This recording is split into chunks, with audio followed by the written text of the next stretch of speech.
Peace. I'm Money Green from Money Green Multimedia Group. I also go by the name Brother Sharif El Hadi El Bey.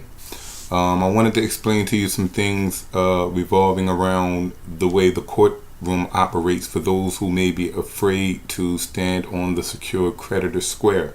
While I tell you that there's really no problem with standing on the square, it's also very important to know that these people pride themselves in outwitting you.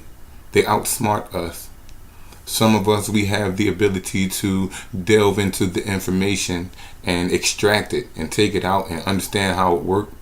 But we somehow lose the ability to dumb it down smart enough, to dumb it down simple enough to give to the people so that they can in turn utilize it for their benefit. So what I want to do today is present to you something that I've known for a very long time, how the courtroom operates off of sacred geometry. Using the sacred geometric principles, you're going into some of the ritualistic things they do with the Eastern Stars and the Freemasons. However, you need to know that every judge, lawyer, public officer, they sit on something called canons. These are ecclesiastic. So while they operate under these acts, these actions, and as actors, operating with ecclesiastics also put them in the realm of a script. The script we're talking about is the Bible. I said every one of them sits on the canons. So bear that in mind while I go through the sacred geometric lesson with dealing with the law. Let me show you sacred geometry and the law of the court magician. This is something I created myself. I want to show you the alchemical symbol first. Fixing of the volatile. That is a symbol that represents many things on many levels, but one is it is an internal issue where there's an inner problem that needs to be addressed, and one must focus on that problem until it is addressed. This is an ancient alchemical symbol for the alchemists out there. They can verify what I'm saying as a statement.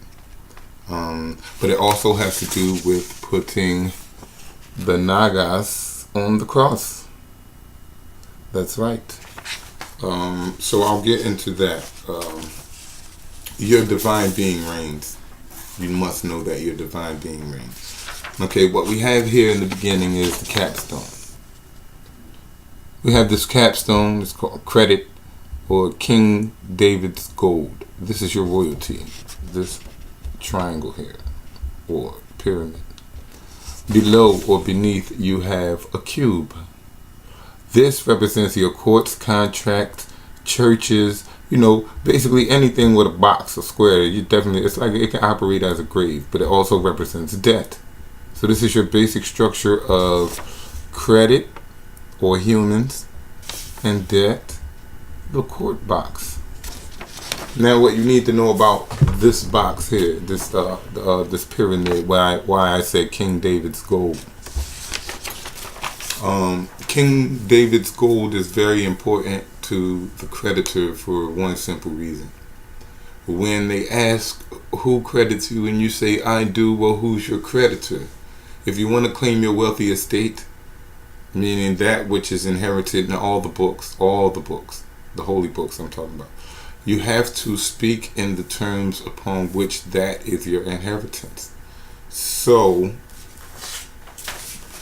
moving in, King David's gold is very important because King David donated and dedicated his gold to God. See how advanced our people are? See how advanced we were? I want to show you a cube that is extrapolated. This is an extrapolated cube. Okay. What you have here is basically your court setup. Okay. This is an extrapolated cube. Okay. These are tax collectors for the Queen and the Pope up top, who are your judge, the clerk, and the recorder. Then you have the brig, which is the space in between you and him, of course, because they will railroad you, they will cuff you up and take you out that way, trust me. Then you have the section where you're standing at, or you're sitting as a defendant, where the straw man sits right there smack dab in the middle of the cube, or across. Then behind you have the pews. So now this becomes a religious thing. This is the whole ecclesiastical breakdown of it. And as I swear to you, they sit right on the ecclesiastical canon. Look it up. In fact, rules of professional conduct, that's what they call them. Those are canons. So you have that straw man in the middle. You see how it is the transmitting utility? But this is what makes it crazy. This is what makes it unfair. Because Christ is dead. So is your straw man. You have to give it life in order for it to resurrect the dead and end the dead. We know that the straw man is dead. We know that the laws that they operate are called mortmain principles. And they're military principles done by the ecclesiastia. The whole strategy of all of this whole everything is based on the principles of mortmain. Now that means dead hands. Mort means dead in French, and main means hand. Dead hands or straw man. The debt is in dead hands. So in order for you to get out of that, you have to give it life. That's why Jesus died. He don't exist just like the straw man don't exist. But it was strategical, very strategical. And though he didn't exist, you can't prove he didn't, because he is you. You'll see. I want to explain to you more about these canons. These canons are very important because who are you in their presence? You are the children of God. You absolutely are, and you have his credit, which is King David's gold. What are you waiting for? So we have a problem with dealing with these people and understanding how to collapse a trust. See, a trust to be collapsed is this. If you collapse a trust with nothing in it, there's nothing in it. There's nothing in it. So the whole strategical advantage is to manipulate the straw man to be to your advantage. That's why they said, perfect the temple by God dwelling in the temple. You have to project and shoot your energy into this thing. So when dealing with them, I will give you all the passes that it takes to deal with them. Because when you go ecclesiastical, you will also go Masonic, you will also go on these levels. In fact, the whole question of, may I have your name, please? May I have your name is a very, very transferative. It transfers your name, which is your title, your credit.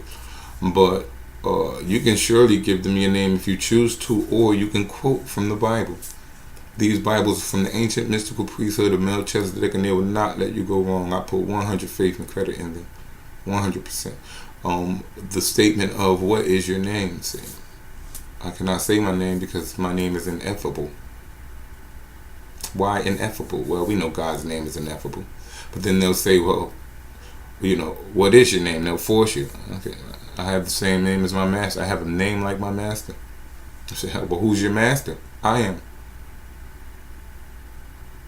Yeah, sure. That's straight all out of the Bible.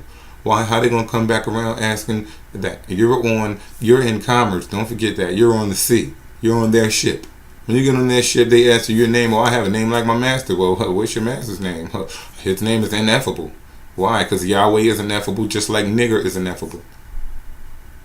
So, well, what is his name? It's ineffable. I can't say it, and it'll be embarrassing. So what I'll say? Yeah, I have a name like my master's. I can't tell you his name is ineffable. Well, who is your master? I am. You rocking the ship now. You standing. This is why they couldn't pass from the fellow craft degree to the master degree after they murdered the grand architect. The high priest Hiram Abiff, the great excellent architect. They killed him and tried to escape because they couldn't get the master word. But when they went to the docks, they said, "Well, how do you get the word?" They said, "No, the only ones that had the word was King Solomon, Hiram the king, and Hiram Abiff." And say, well, how do these fellow craft not get across? How would the people at the border know the passcode if it was only those that were masters that knew it? If it was only those three that knew it, how did the people at the dock know? Obviously, they were the Phoenicians. We'll get into all of that and more, but right now I'm trying to give you your way in, and I'll give you an example of how this works if you think it's full of shit. Okay, so you look at Matthew 27, All right, and this is a prime example of an arrest. And I'm taking religion out of it. Remember, I said that. We look at Matthew 27, verses 1 through 3. Really simple, and it's a basic arrest. When I tell you in the New Testament, all it was court systems and railroads. Where we at? 1 through 3, 27. They say, early in the morning, all the chief priests and the elders made their plans against Jesus to put him to death. They put him in chains, led him off, and handed him over to Pilate, the Roman governor. That's what they do today. That's what they do today. They come get us, poop, cover us up, send us over there. It's all that.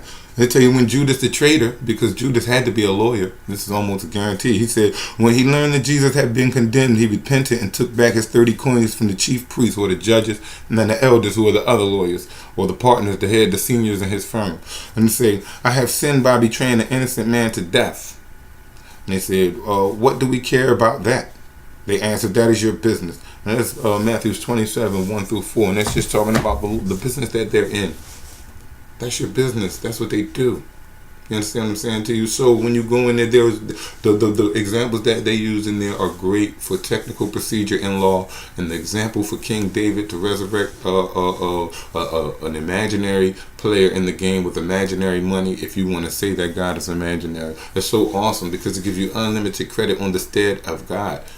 Yeah, we're here to claim the tablet of destinies as well. I'll show you how that belongs to us.